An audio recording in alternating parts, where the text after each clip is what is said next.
Mais quoi qu'on puisse dire, je pense que ce qui est attendu d'un régime nouvellement installé, qu'on appelle le délai de grâce, oui, c'est que pendant ces 3 mois, que ce régime-là, ce président et les membres du gouvernement soient à l'école du protocole. Parce que l'État, surtout ça, sunu kii gars yi ci bëri amuñu woon expérience État. Donc ñu dem ci protocole pour xam État parce que État dafa diis. Est-ce que comprendre nga? C'est-à-dire que État moo di toll. État moo di toll ma jox la benn misaal président bu doon jóg fii non seulement dina am otom mais dina am benn oto bu xaw a nduróog moom dana am oto militaire dana am oto waa kër docteur dana am oto sapeur pompier. C'est pas que Diomaye da koo bëgg wala bëgg ko mais État moo di toll État dafa diis te boo ñëwee ci lu bees il faut nga xam kii bi te nee naa la État c'est d'abord et avant tout du protocole. Des signes et des symboles. Avant muy nekk les actes politiques et donc. ci 3 mois yi loolu la ñuy xaar ci ñoom mooy ñu poser des actes forts te régime bi les actes forts yu mu poser mooy li askan bi moom. oui ñu delloo ko. non seulement ñu delloo ko mais aussi ñi bëgg a saaxee alalu askan bi. ils trouveront un pouvoir droit bi ci des mooy le peuple qui les a élus parce que élection yi le peuple.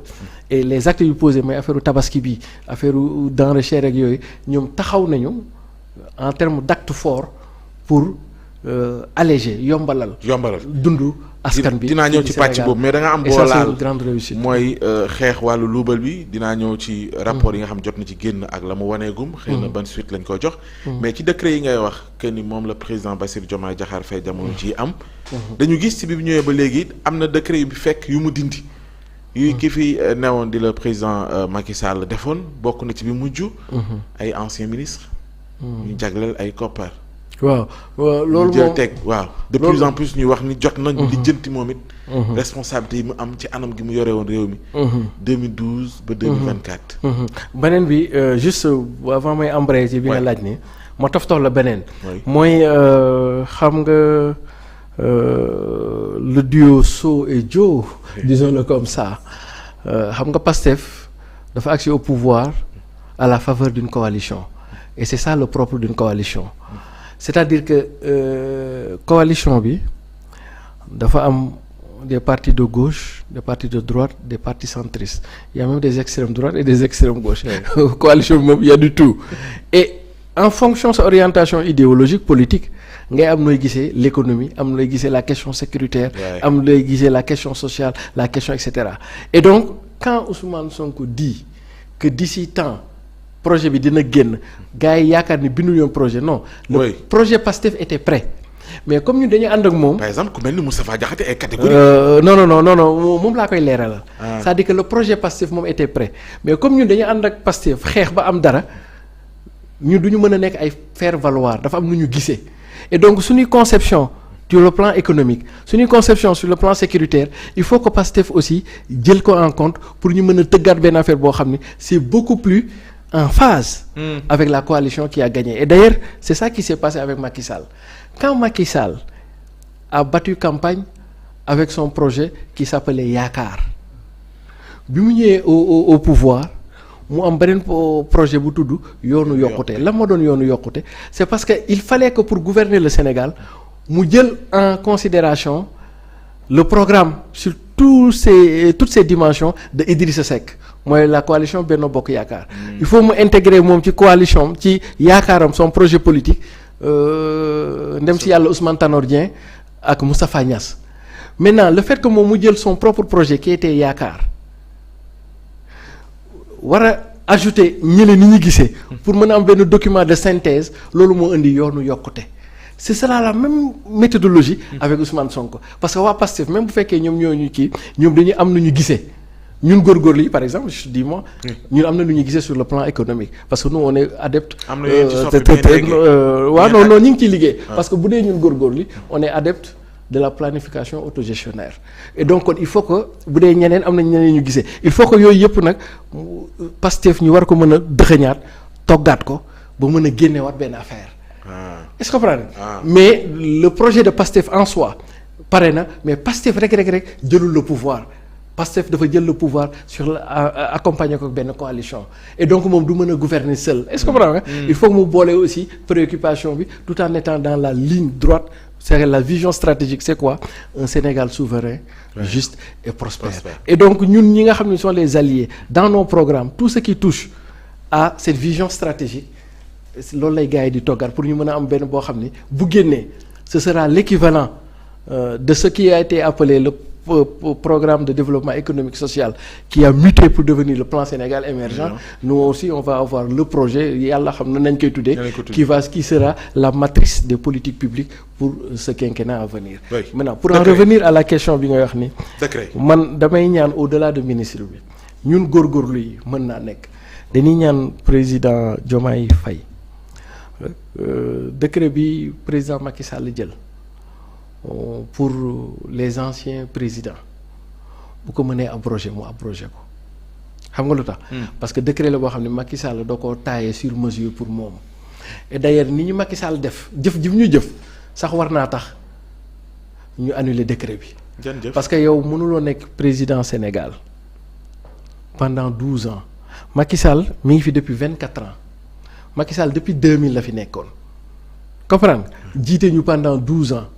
xamal ñu biir xamal ñu biti ñu def élection mu jóge fi le même jour mu dem di liggéeyal koo xam ni demain on peut avoir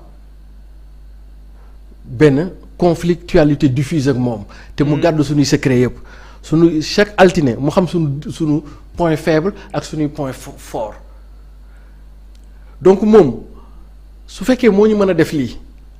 dem taxawee nee lëkkaloog koo xam ni dans les tendances actuelles moom s'il ne lâche pas du lest dañuy mujj ku ne jël sa yoon. kon donc c'est très inquiétant pour Macky Sall et pour ñun pour notre sécurité pour Macky Sall. bi ci des mooy après dinaa ci ñëw bi ci des mooy soo nekkee président de la République pendant 12 ans ngay am caisse noire fonds politique et cetera de 8 milliards par an su fekkee dem nga ba mënoo gérer yow sa propre retraite. su boobaa tu es indigne de nous diriger ndax man mii góorgóorlu nga xam ne damay góorgóorlu rek tey mu neex suba du naqari je gère ma propre retraite su fekkee nag yow président de la République avec moyens yi ñu la jox yëpp nga def fi pendant 12 ans tu es incapable de gérer ta retraite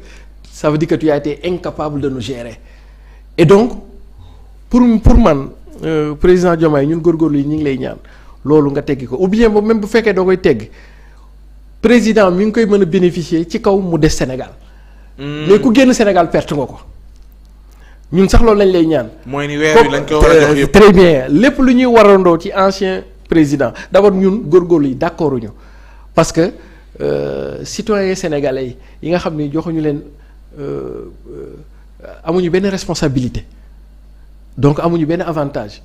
dañuy góorgóorlu bay gérer seen sécurité ak seen retraite. comprends doo nekk président chaque jour chaque année ñu voté le 8 milliards ne la def ci lu la neex si tu es incapable de gérer ta retraite c'est parce que tu n'as pas été un bon manager de soi ça veut dire qu'il faut avant de manager un État il faut se manager soi-même d'abord si tu es incapable de te manager ça veut dire que tu as été incapable de nous manager et donc c'est une question de management pour man que donc rien ne justifie dans les états actuels que nous soyons que nous puissions donner autant d'argent et de privilèges à un ancien président mais su fekkee dem nañ ba nga xam ni rafetal la mënatu la dem ñu ngi koy joxe à une condition il faut qu'on y pose une conditionnalité. mooy da ngay des ci réew mi di yeewoo ak ñun di yeewoo ñu lay am à l'œil. dakkal 4P bi. waaw ak ku mënti doon président bu mënti doon mais su fekkee ne dañoo dirige ba pare jël say bagages ne man maa ngi dund fële ñun tàqali ko nañoo ak yow amuñu dara lu ñu lay waroo et d'ailleurs pour nous les góorgóorlu première option. président bu wàcc mais au moment où il est en fonction il n'a qu'à souscrire à une police assurance retraite et tout ce qu'il veut il en a les moyens il a une caisse de 8 milliards jo man amoo 8 milliards man damay taxale rek quand te maa ngi cotiser sama retraite et cetera est-ce que comprendre mais moom na dem gérer ji retraite am c'est une affaire personnelle la retraite comprendre mais yow Ousmane boo retraité ci fonction publique wala nga retraité ci sa administration fi ngay liggéey mais kenn dootul continuer di la fay c'est say cotisation moo lay fay n'est-ce pas bu fekkee ay nañ cotiser waaye léegi lan mooy ndeyu ñun président bi liggéey ba wàcc keneen ñëw ñu war a continuer di ko fay moom ba keroog waaw nu ñu koy lijjantee mooy jël décret nii mu annulé augmentation salaire ministre yi ñu annulé ko pour tous les présidents est-ce que comprends nga. Ouais. Parce que le président est un travailleur quelque part day liggéey ñu koy fay am na salaire président Sénégal am na salaire. am na salaire. si am na salaire donte xamuñu ñaata la. non si yenn saa ñu bëriwul sax bëriwul mais. 10 am na salaire. am na kay. waaw am na salaire. et d'ailleurs sax yaakaar naa ni il a le plus grand salaire parce que fonction bi muy occupé la il a le plus